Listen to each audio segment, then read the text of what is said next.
Alasan Ricky Wemiraza pilih Kalina Oktarani jadi kekasihnya, sosok dia beda dari yang lain. Artis Kalina Oktarani kini telah melabuhkan hatinya kepada aktor Ricky Wemiraza. Mereka menjalin hubungan asmara setelah Kalina berpisah dari mantan suaminya Vicky Prasetyo. Dikutip dari kanal YouTube Dapur Bincang Online, Minggu 27 Maret 2022, Ricky Wemiraza membeberkan alasannya memilih Kalina sebagai pendampingnya.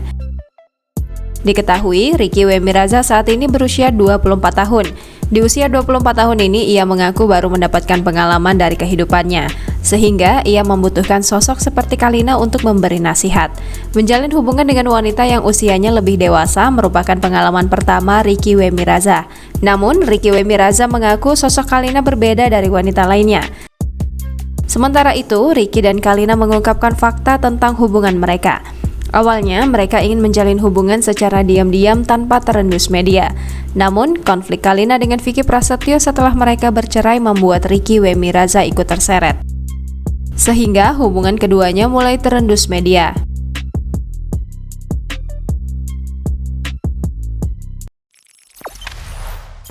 Jangan lupa subscribe, share, komen, dan like ya!